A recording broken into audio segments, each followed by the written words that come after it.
Yeah, absolutely. I think that's us live. So good afternoon from sunny Scotland, and good evening, obviously, from Australia, where we have Tracy and Mark.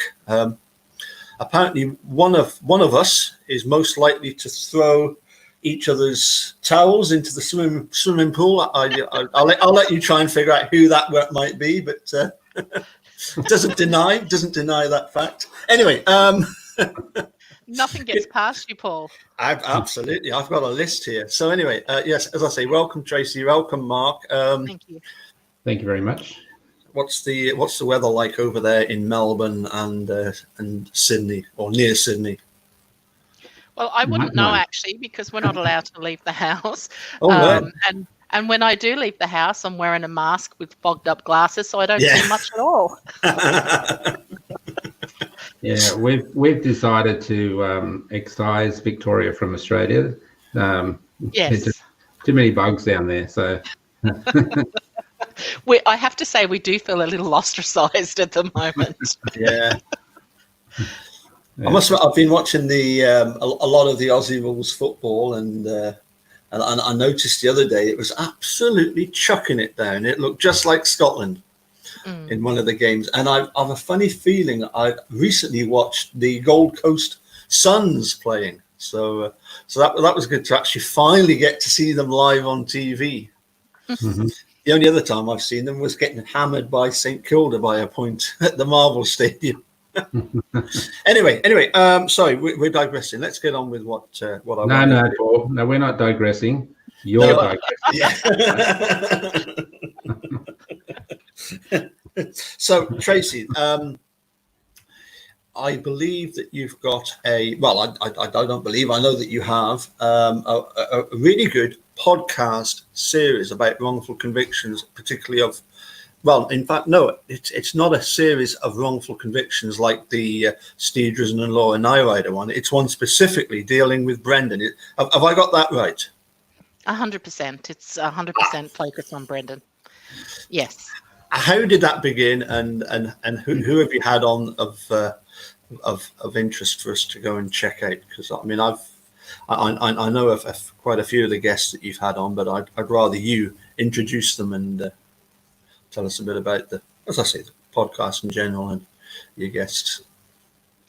Yeah, so the 6 Hour came about in so far as always, I'm trying to think of different platforms to bring Brendan's story to, and in different ways for people to consume it. And it gave me the opportunity to write as well, and scripting. And it was just, for me, it was a natural progression and a natural addition to the website. How's it going? Fine. Hi there, Dr. Silkman. Sorry, Tracy, you carry on. I knew that the doctor would turn up once we'd finished talking about the Aussie rules football. So anyway, he's here.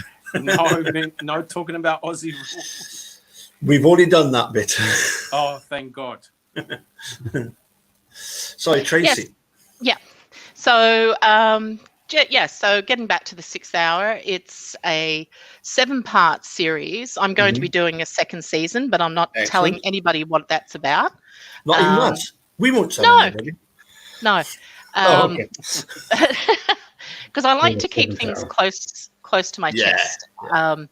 Only because I like, in my own little world, to think that when I do drop an episode, people go, oh, so she's talking to that person. So, and the main thing, of course, is awareness. It's bringing Brendan's story to people, as I said, in a different way. And it's also giving people who have the expertise the opportunity to talk. So it's not about me. Nobody cares what I have to say. But we certainly do care what Dr. Richard Leo has to say. Yeah. We certainly do care what Dave Thompson has to say, and Michael Cicchini. So from that perspective, people have been extremely generous with their time. And again, it's just an indication of the support that's out there for Brendan. These people are of the highest caliber. And I do finish this particular series with somebody that I never thought in a million years would say yes. Mm-hmm. And Kim Kratz. Yeah. Tracy, could I ask you, in doing the podcast, what value back to you has it brought? I mean, obviously it's knowledge from guests and so on, but as a advocate for Brendan, what has the process of doing a podcast meant for you that mightn't have otherwise been achieved had you not done that? Now, hopefully Tracy has simply gone backstage for a moment, but I did notice that her sound drop, and now we've lost picture. So have you? Sorry, Dr. Silkman, Mark, have you had a chance to catch any of these 6th-hour podcasts? I have indeed. Yep. The ones done by Tracy. Yeah. Yeah, I listened to all of them. They're excellent. Yep. I must admit, the most recent one was the one with Michael. Is it Michael Piccini?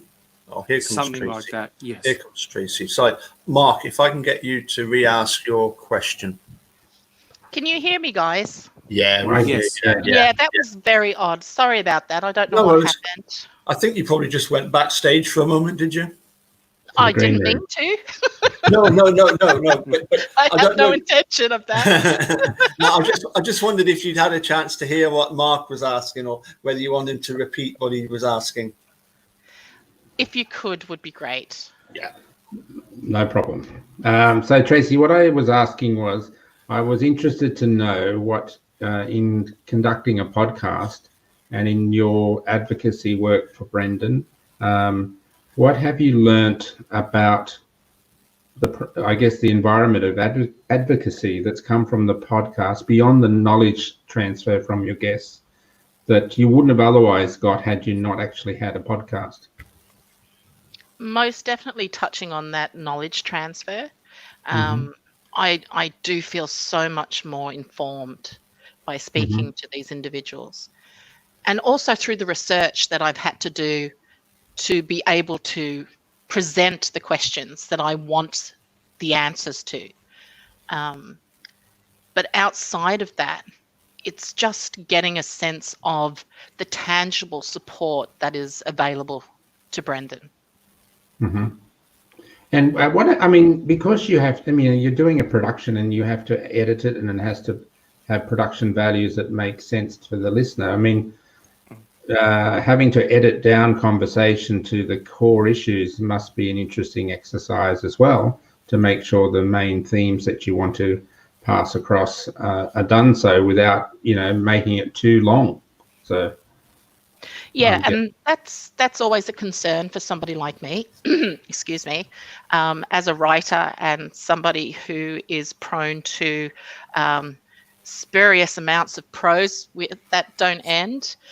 Reining myself in is quite difficult. I've never met a word that I didn't want to use in some way. So from that perspective, it has been good in that it's touched more into the training and the study that I did in journalism.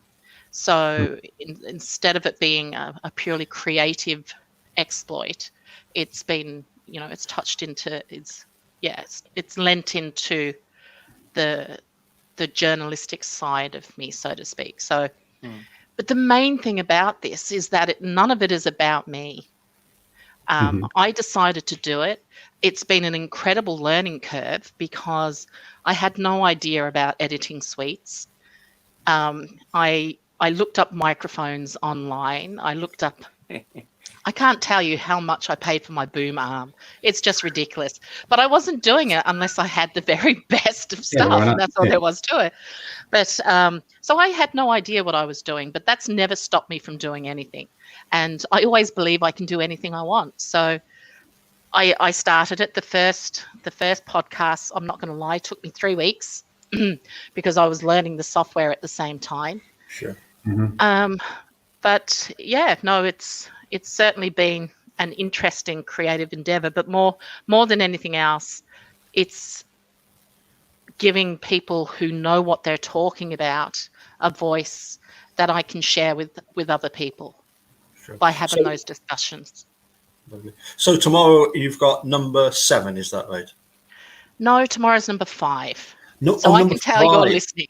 Yes. I'm not good at counting. Yeah. Yeah, so tomorrow's number 5. Am I confused because was one of them like an introduction? Yeah, so the first one was the first one was about a boy, the origin story. So it was an overview of Brendan's plight, so to speak. Then the second is the interrogation. I've done them sequentially, sure. So that we're taking people on a journey, so to speak, through the different elements that contributed to Brendan's wrongful conviction. And that's with Dave Thompson, obviously from Wicklander Zalowski. Mm-hmm. And then we have the confession, which is with the lovely Dr. Richard Leo, mm-hmm. Who joined me for a second time, which I was very appreciative of. And then 2 weeks ago, the defense dropped, and that was with Michael Cicchini, who is a defense lawyer in Wisconsin, but he's also an author and wrote a book on both Brendan and on Steven. So it's been incredibly interesting, as particularly giving people discussion, I suppose, in their own particular areas, which mm-hmm. can be confronting to a certain extent that, obviously there's an inherent bias in how they may approach some of the questioning, which would, be the same for anyone. But in that respect, I think it's also been interesting to see how far people will call out their own profession in regards to what happened to Brendan. Yeah. Can we go back to the one with Michael Cicchini? And I don't know how much you want to talk about it, and just leave people to listen to it themselves. But I was particularly interested when we hear talk of, and you've just backstage, you just told me what the 2 cases were. There's 2 types of ineffective assistance of counsel claims, as far as I gather. Strickland versus Sullivan. I wondered if you could talk a little bit about that. So there's Strickland versus Washington, which is I'm not a lawyer, so all of this may sound like ridiculous, and that's fair enough, because I pretty much am. But so you've got Strickland versus Washington, which is a really low bar for an ineffective assistance counsel. And then you have Kyler versus Sullivan, which is what Brendan's post-conviction team mm-hmm. did pursue through the habeas. We discussed that, and we touched on the fact that Judge Fox had removed Kaczynski, for example, under Strickland, mm-hmm. But yet Brendan's team pursued the Kyler versus Sullivan claim, which spoke more to a conflict of interest. Mm-hmm. That's okay. Quick question. What's the podcast? I shall leave the link. Well, Tracy, what's the podcast called again? I forgot already. Oh. Paul, this is the last time, my friend. It's the 6th hour, the wrongful conviction of Brendan Dassey. And you can get access to it. Well, obviously, I'll leave the link in the description to it. Now, I actually listened to it, the podcast on Spotify. I've never listened on Spotify before. Me too. Yeah. It's how does that work? Yeah, so it's hosted on Podbean. So, and through Podbean, the stream goes through to Spotify. So that was an automatic upload. I then, put the podcast to iTunes, Apple, iHeartMedia. There's a host of podcast platforms, and there are other platforms that just pick it up anyway. So I've been very fortunate. I've had a great response. They're one of the things that I love, and it's something that I check with the website as well, is where are people in the world when they're listening, mm-hmm. Or visiting the website. And so the one that I love is someone in Bermuda, or 5 people in Bermuda are listening in, which is fantastic. And with the website, there are people all over the world, the Middle East, Europe, US, your main countries that you would think of: Australia, New Zealand, the UK, and so on. But there's somebody in Mongolia that visits Brendan's website all the time. And I just think that is brilliant. What are they doing in Mongolia? But, well, they're having is it something like 1 in 200 people on the earth are actually direct descendants of Genghis Khan. So there's every chance. There's every chance. Yeah. But do you know what? I'm so slow and so thick. I've just realized that the title of the podcast, why it's called The Sixth Hour. Don't tell me that, Paul, please. I was so proud of myself when I came up with that title.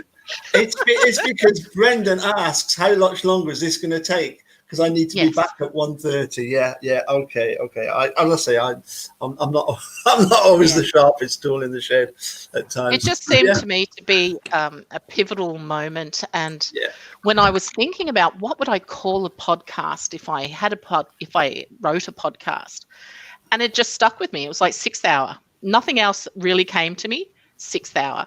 I debated it for a long time with my husband. Why do you want to call it the Sixth Hour? I said, you don't understand. It's okay. I know why I'm calling it the Sixth Hour.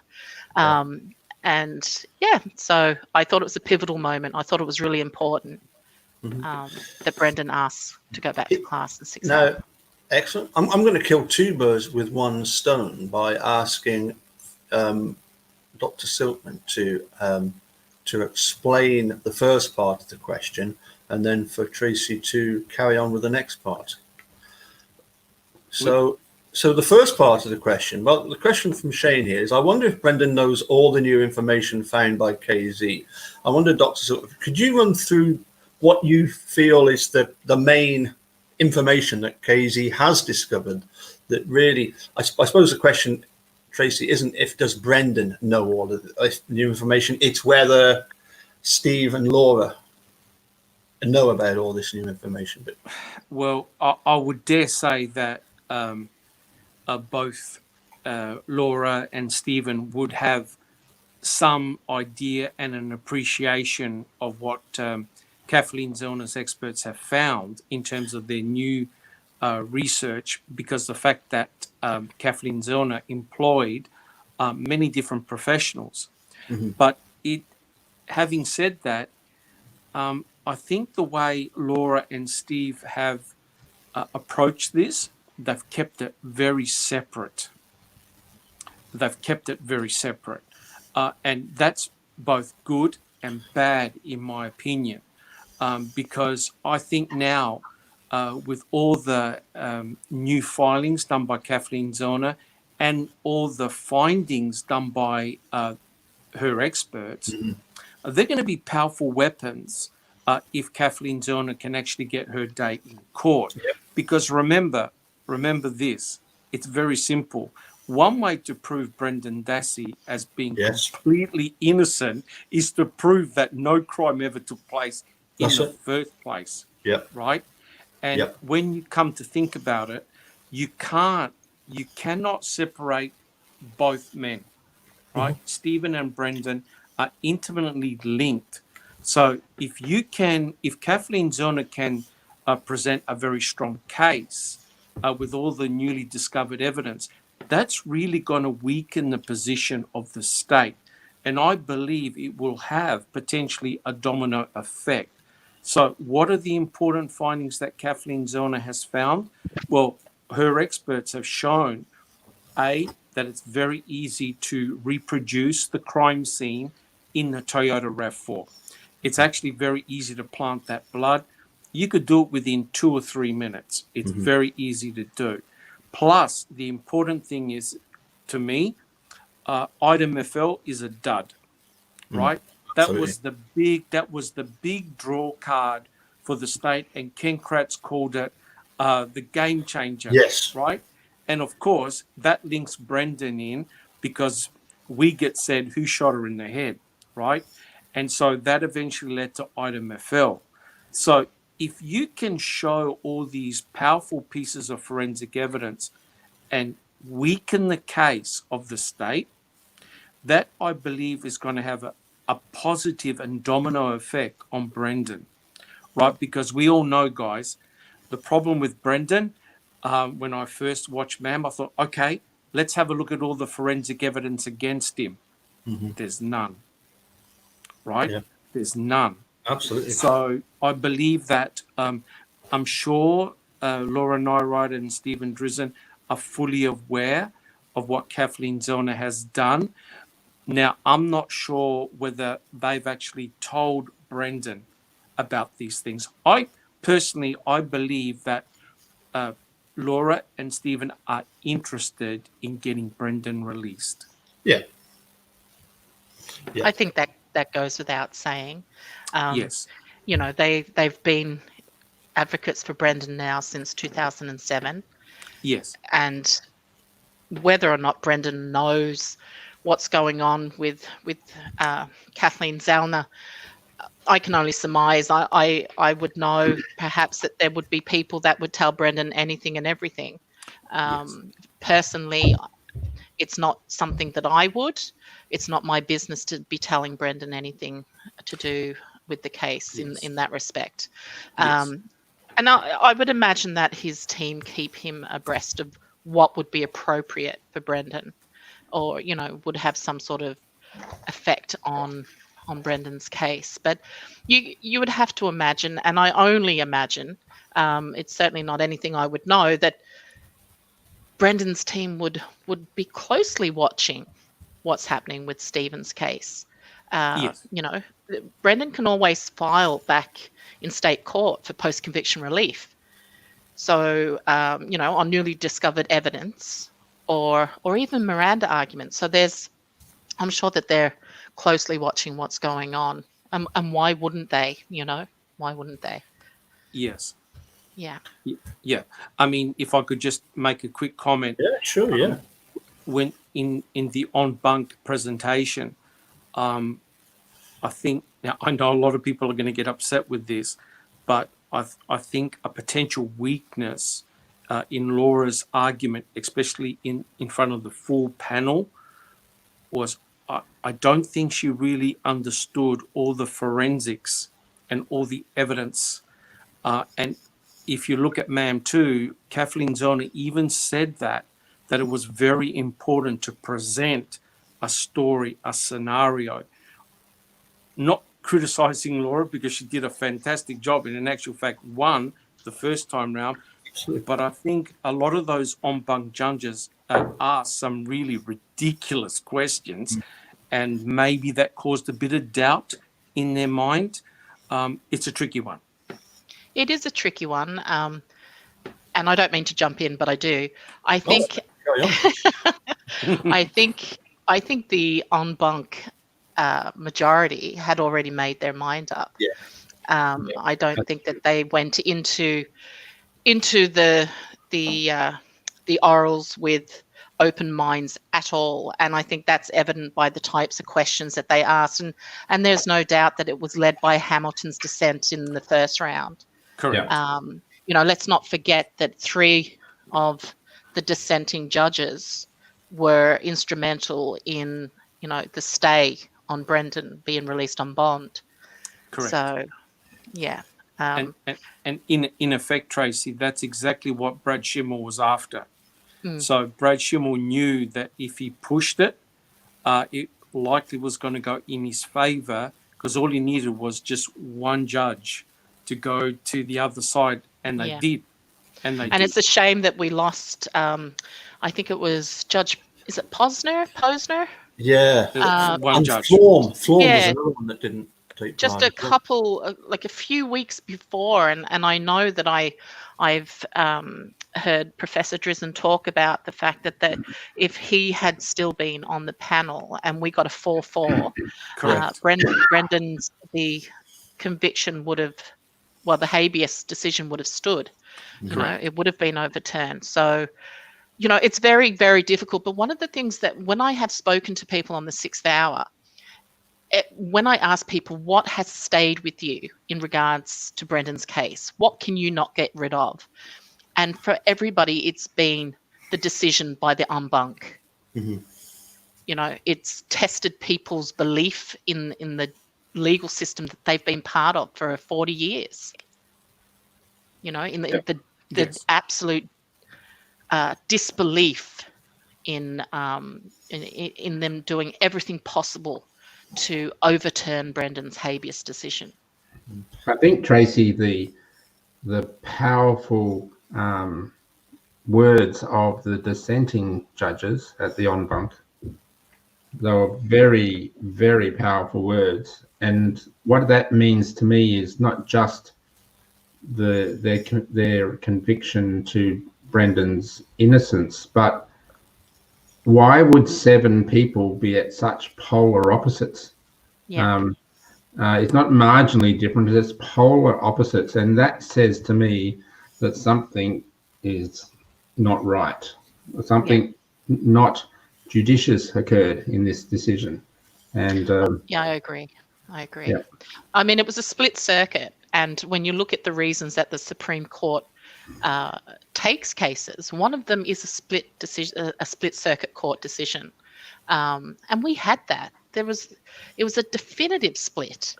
And there was such, as you say, polarizing opinions on the same subject and on the same case law, and the interpretation of EDPA across the judging panel. You know, some of the judges hid behind EDPA conveniently, I think, where other judges, you know, they saw the limitations of EDPA as something that Brendan's case could overstep. Mm-hmm. It was certainly disconcerting, I think, the en banc decision. More obviously tragic, but disconcerting in the disparity between the judges' opinions of the same thing. There was a degree of ambush going on, in my opinion, and despite Laura's, I think, great efforts in what she did, to me they were ambushing her on that issue of whether she was arguing, which she wasn't, whether she was arguing the point about making new law, right? And she wasn't.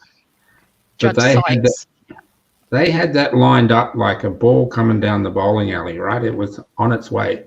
And that then bothered me in the sense of a lack of open mind to the issues.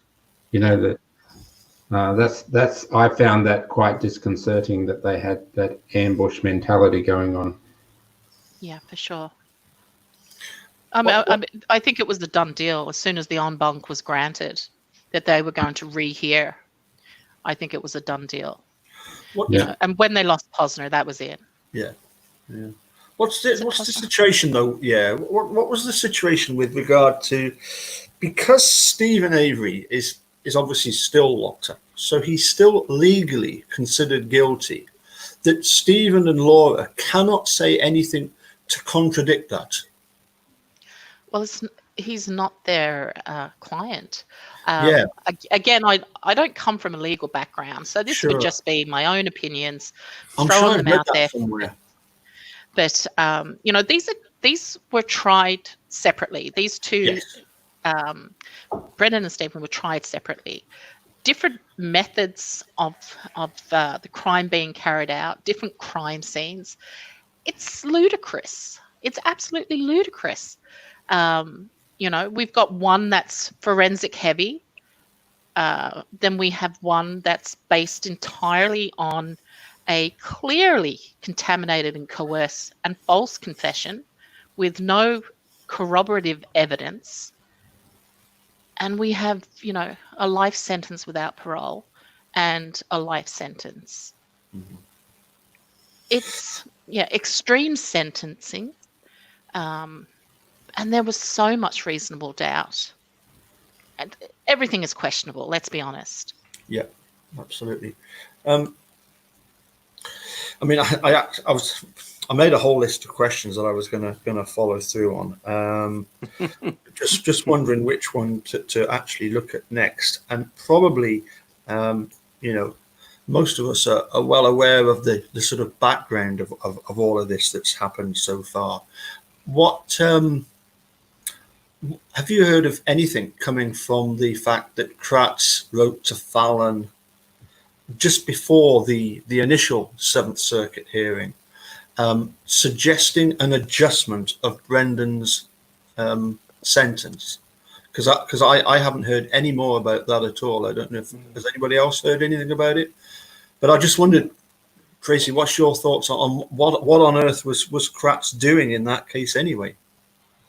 Well, I think it coincided with his book release, the new chapters he was adding to his book at that time, which, by the way, was rubbish. But Yes. it's, it's either that or it's, wanting to be involved while the case is, still high profile, taken advantage of Brendan's, injustice once again, perhaps a lovely case of narcissism, who knows? But Yes. most certainly, would I think that he was, did he have a good intent with that? Was he doing the right thing finally? Absolutely not. I think it was self-serving, which, for whatever reason. Yeah, it did seem pretty bizarre, but as I say, we've not heard anything. Well, we've not heard much from Ken Kratz, and we've not heard much from Tom Fallon either. But it's funny going back to the book. I remember in a conversation with Charles Darwin on YouTube, and he, I said that the thing about your book, it might come in handy if it's a very cold winter, to put on the fire. And so he replied, well, I'll put you down as a maybe then, Paul, for buying the book. Which is pretty. Can I just add a point? Yeah, sure, yeah. I know I'm going to get shot down for this. I unfortunately read the book. Yeah. And I did a review on it as well. Now, ordinarily, I would say, do not waste your money. Do not give him any money. Yeah. But what it gave me is an insight into his thinking. Mm-hmm. And his best chapter, actually, I don't even think it was written by him, but it was called The Accomplice, and it was on Brendan Dassey. Yeah. And it was a very extensive chapter. And it gave me an insight into his thinking and also the thinking of the investigators and, how everything came about. And he laid it down how Brendan Dassey eventually got trapped in the bear trap, right?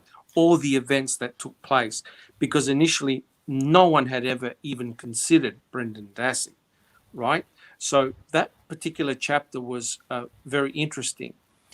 It gave an insight into his thinking. And yes, Tracy, the guy is extremely narcissistic, no question about it. And he wants to insert himself in the narrative as often as possible. And remember in the En Banc, the first one, well, he did a press conference and he had his book on a stand, right? And straight away, the manipulation of the media commenced. Oh, no, the confession wasn't coerced. And then 3 days later, both him and Fassbender appear on Late Line talking about the confession. And what does Tom Fassbender says? I think the confession was real. And you're thinking to yourself, give this guy a chance, right? And already they're manipulating the media. And of course, you know what Brad Schimmel did? Scared the whole population of Wisconsin that this monster was going to go home to his mum, right? Mm. And so you've got all this manipulation going on, which is very sad. Very sad. And what's even sadder about that is that the media were the same people who were present back in 2006. So if you look at the people that were interviewing Ken Kratz outside the Seventh Circuit in Chicago, it was, I'm not going to name them. It's the same people. It was the same people. It was the same people. And, that's their script. That's what they've done to Brendan and Steven since 2005. Correct. They manipulate public opinion. They manipulate the media. They manipulate family members. It's what they've done to the Avery Dassey families for 15 years. Correct, and it still continues to. It's horrendous. And Brad Schimmel, you could tell that he was set up by the.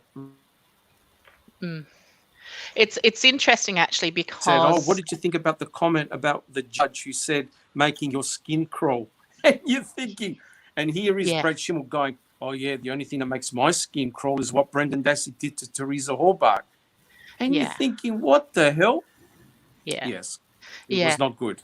No, and I think it's interesting. Paul sent me a link, and I had read this as well in regards to the grant of habeas in a case in Wisconsin with William C. Griesbach. I can't say that properly.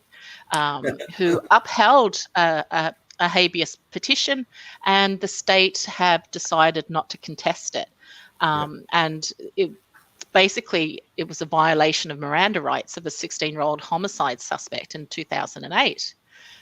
They granted the writ of habeas and ordered that the man be retried or released. And they've decided not to contest it. Now, having a look at that, like, I know I'm going on a tangent, but this was something that it really stuck with me over the last couple of days, because what is different here in regards to what has happened in this individual's case and what happened with Brendan? Would things have been different if we didn't have Schimmel? I don't know. We can only posit that. He was pretty aggressive from start to finish. 100%. And he contested absolutely everything. Yeah. And he never let it go until it went to the Seventh Court, and he got his favourable decision 4-3. And you could bet you that there would have been a lot of phone calls going on. He basically knew how it was going to pan out. I agree with you, Tracy. I think he knew. I think the panel had already decided before those two even walked in. Yeah, for sure. I mean, and just touching on this case again, and I think it's interesting for all of us to discuss that this individual at 16 had cognitive deficiencies, but he wasn't as compliant as Brendan. So this habeas petition has been upheld because this young man of 16 was telling the investigators that he didn't want to talk, but then at other times he would say, yes, I will talk. So Brendan is penalised even further because of his lack of ability to express himself, for his deference to authority, in that he couldn't tell them he didn't want to talk. And because he had been groomed, because the investigators had groomed Brendan, he felt safe. He didn't think he was in danger. But as soon as those Miranda rights were read to Brendan, he was in danger. But he didn't know. He didn't understand. You know, we've since learned with his speech and language impairments that the criminal justice system is a language-based environment, and Brendan was not equipped to deal with it. But because of that, because of those disabilities, Brendan wasn't able to say, I don't want to talk to you. And that's made the difference between the state contesting a habeas petition and what they did to Brendan Dassey. I find it outrageous. Just outrageous. Yep. Here's that particular item. I've just popped it on there. The fellow is called Ladarius Marshall, and that's the actual case there. And it was actually Jerry that tweeted it. And as I say, it's amazing how it's this. You know, you've got William Griesbach involved in it, who was, you know, obviously that's Michael Griesbach's older brother, who. I believe at one time actually warned Michael and said, you want to stay clear of this case as much as in Stephen Brendan's case, as much as possible. But it didn't stop him from writing his 2 books on the matter, did it? You know. So somebody was asking if we're live, and I would just like to point out, we're definitely live. This is now coming up for 1:30 in the UK, which will be about 10:30 over there on Van Diemen's Land. Yes. Yes. It's here. It's 10 o'clock. Yeah. Oh, in Adelaide. Well, I wanted to make a point. It's a kind of in some ways, an obvious point, but it can be easily forgotten. And that is when we often argue or debate the incredulous nature of what went on, there is an unspoken presumption that incredulity is based upon an independent, proper judicial system. But of course, there's nothing in there's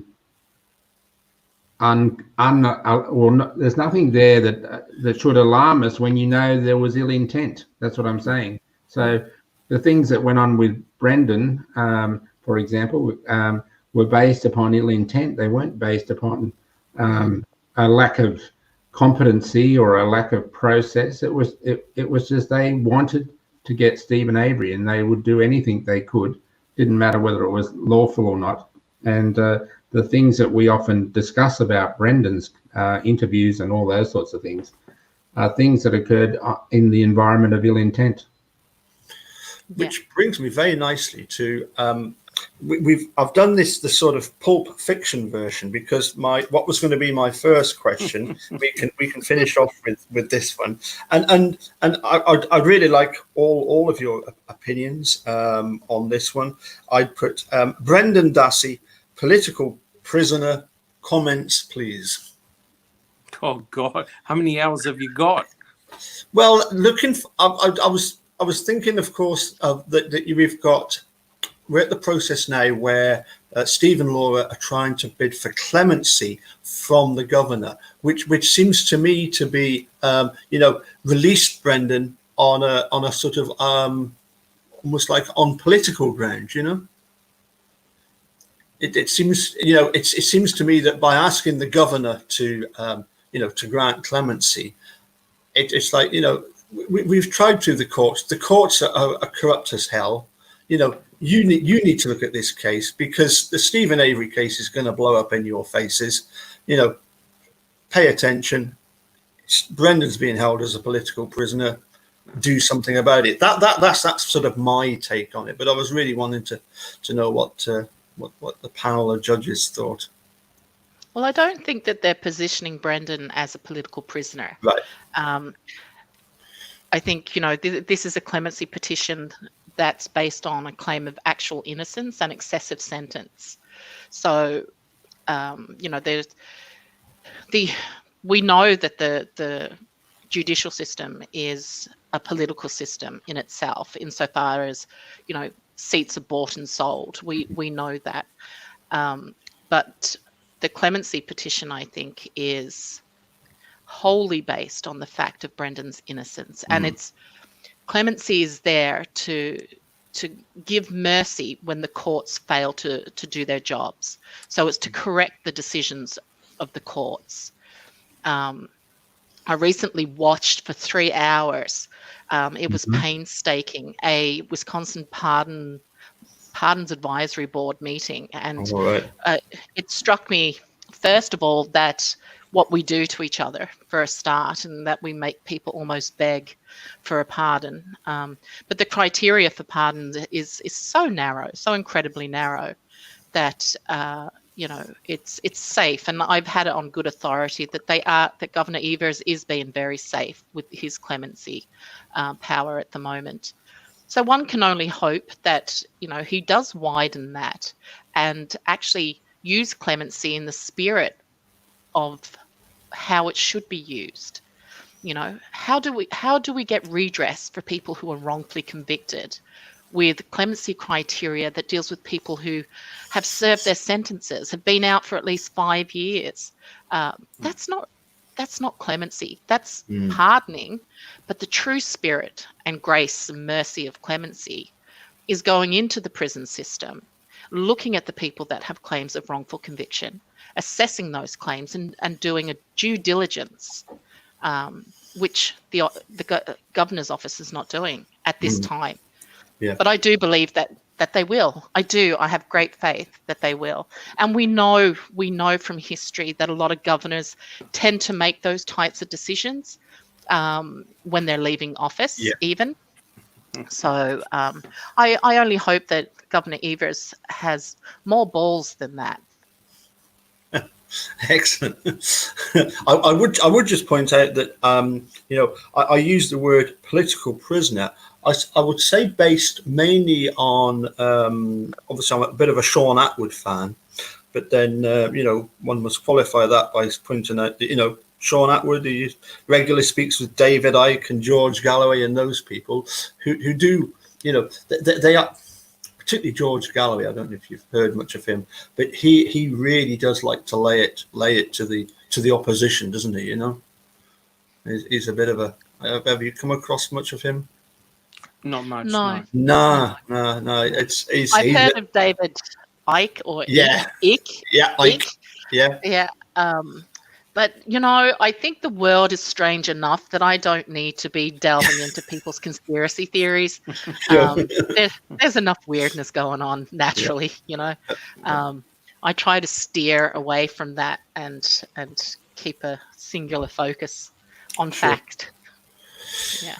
I regard Brendan not as a political prisoner, but as a prisoner of a lack of evolution in the US criminal justice system. In any reasonable criminal justice system, he would never even been brought to trial, and everything else that's happened from that moment is part of an unevolved criminal justice system in the United States. I often wonder if it had been a different state, what would have happened to Brendan's case. If only they had a DA like Larry Krasner, one of the progressives that's out there, meeting the challenges head on. But no, unfortunately, AG Cal, we haven't seen him show any hand, really. No. I mean, just the whole way the system is set up in Wisconsin and other states, it is a breeding ground for this sort of issue. It's very incestuous, the whole system. Lack of accountability, lack of review, lack of quality assurance, and the process of electing people for sheriffs and DAs and judges and all that sort of stuff. It's unevolved. It's unevolved, and we end up getting this system where you've got 2.3 million people in prison. 5 times the incarceration rate as Australia or Great Britain. Yeah. And you only have to look. Wisconsin is like a flagship for what not to do, right? Yes. Stealing that. Look at the Wisconsin Supreme Court and recent decisions with siding with and I don't like to get into politics, right? So I couldn't give a shit if it was Republican or Democrats doing this rubbish in Wisconsin. Yeah. Makes no difference to me whatsoever. Yeah. But the partisanship that's happening in Wisconsin goes all the way to the Supreme Court. And you have Voss and Fitzgerald and the GOP making it extremely difficult and curbing the powers of the governor to perhaps implement some of the stuff that he ran on. And then you have the Wisconsin Supreme Court, which hopefully the makeup will change a little with the new judge who's coming on, and I think it's Dan Kelly will be leaving his seat. And Dan Kelly's been a great ally for the likes of Voss and Fitzgerald and the Conservatives. And I even hate to use the word Conservatives because it doesn't come down to that. For me, it comes down to integrity and decency. So whether you're a Conservative or not, just be decent. Yeah. I have to stop myself swearing. Just be decent. But the Wisconsin Supreme Court recently, I think, they've really showed their hand, and it's a sad indictment of the state of Wisconsin. Yes, indeed. Absolutely. I was going to say, Dr. Silkman, can I come to you and get your thoughts, and then we'll leave the last word for Tracy. Oh, awesome. I promise I won't take too long. Oh, no, you're welcome. I agree with Mark. I don't see Brendan as a political prisoner, but he is a prisoner of the system. And Tracy brought up the point, also Mark brought up the point, there's a polarized difference in the opinions, for example, of Judge Rovner and Judge Hamilton.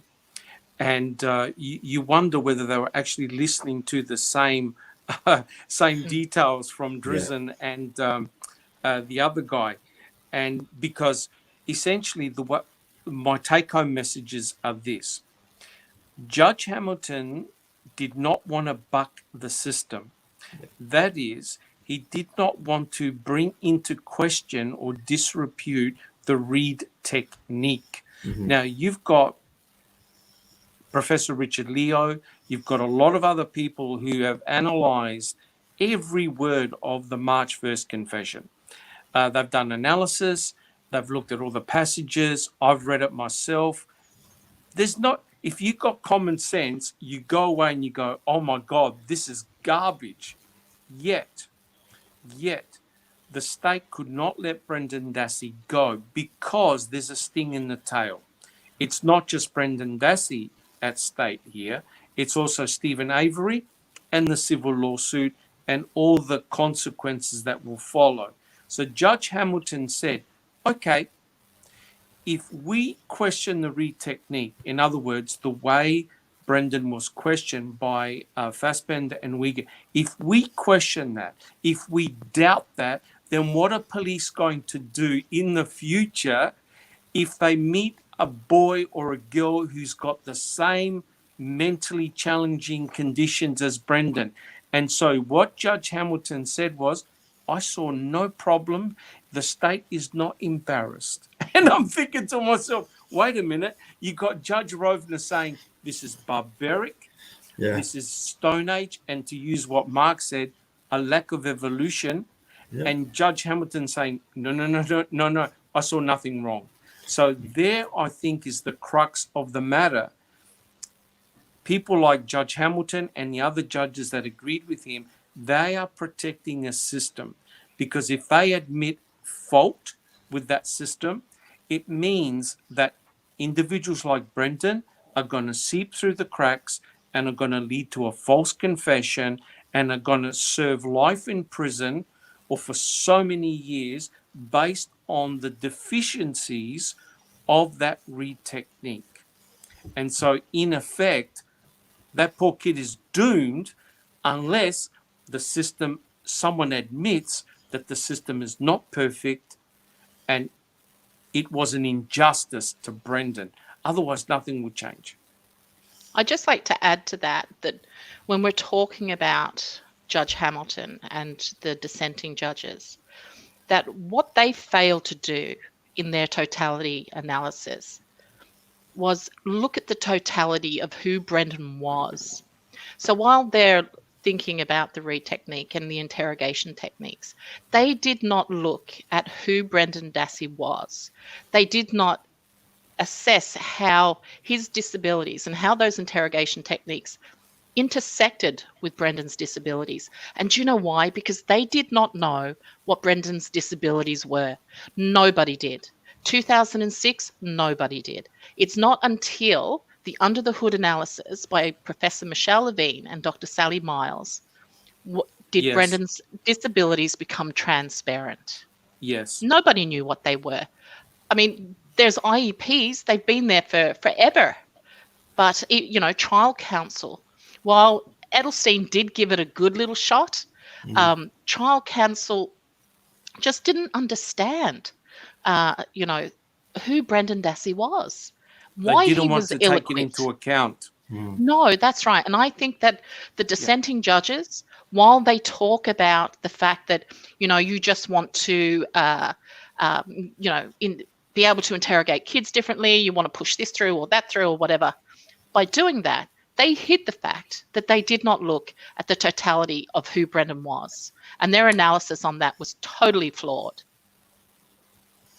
Yes. Yeah, indeed. Mark, sorry, I'll give you another word because I can tell you're itching there to. Look, what Dr. Silkman and Tracy said, I concur with.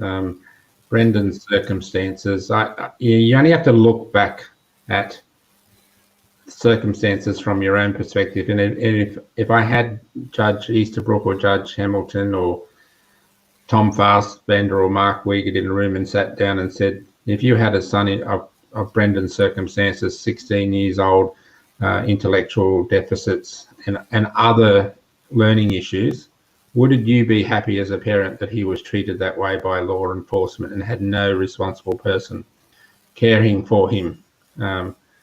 And we all know that no one would want that to have happened to their child, but they were all prepared enough to ignore the reality of what they did to Brendan.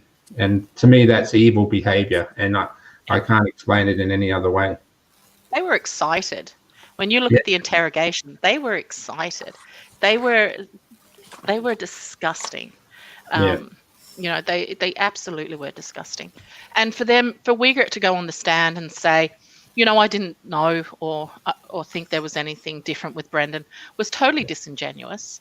Of course he did. Of course he did. As soon as you hear Brendan talk, you know that young man has challenges.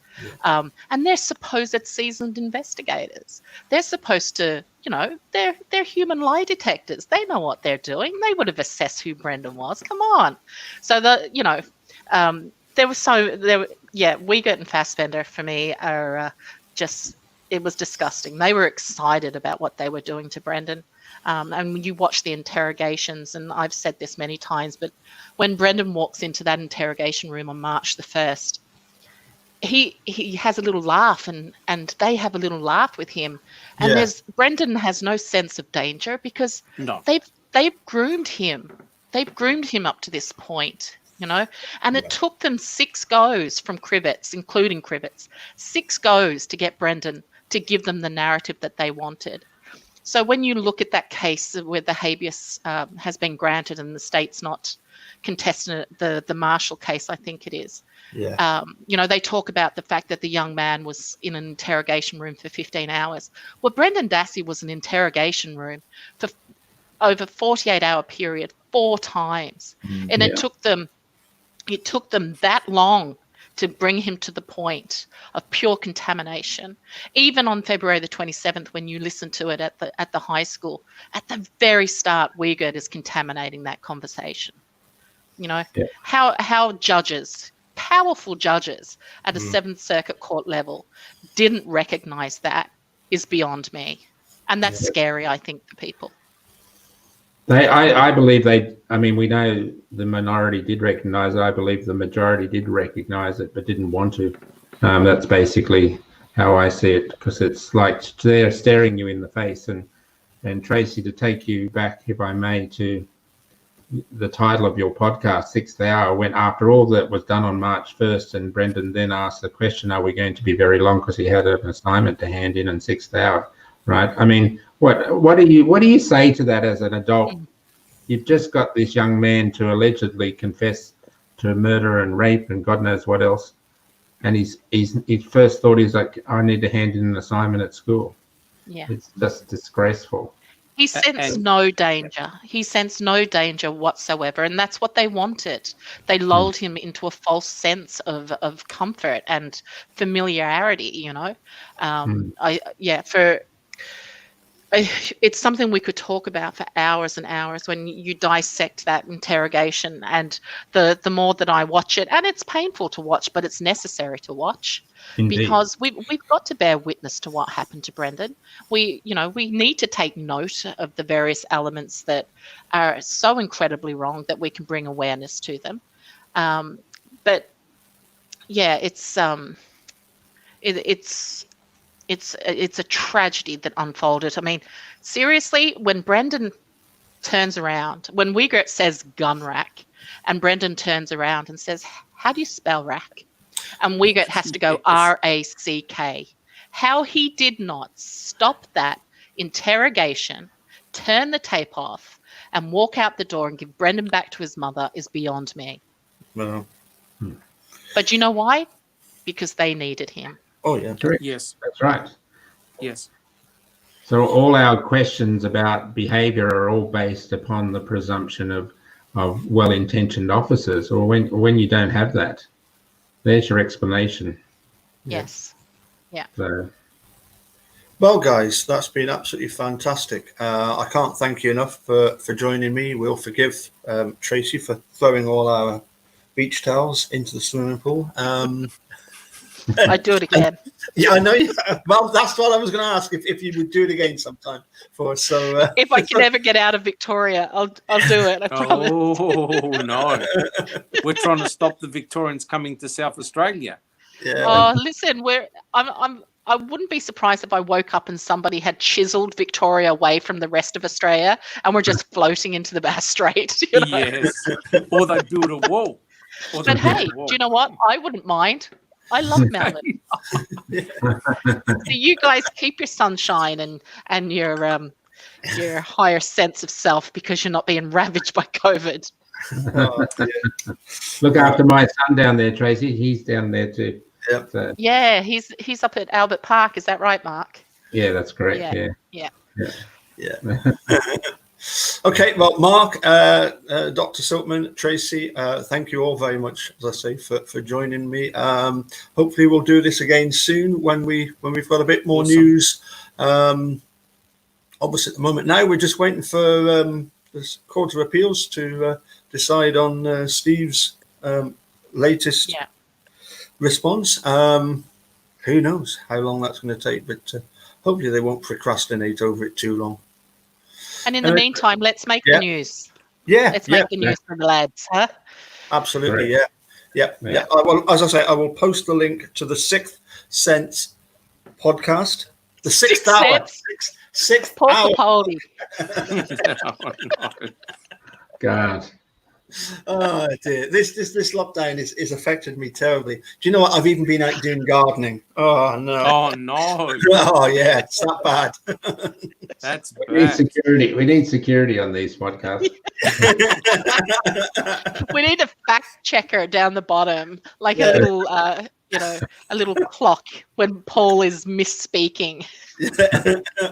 Well, that would be running permanently, wouldn't it? Okay, well, on that vote of confidence, I will end there. And say thank you all for joining in, and thank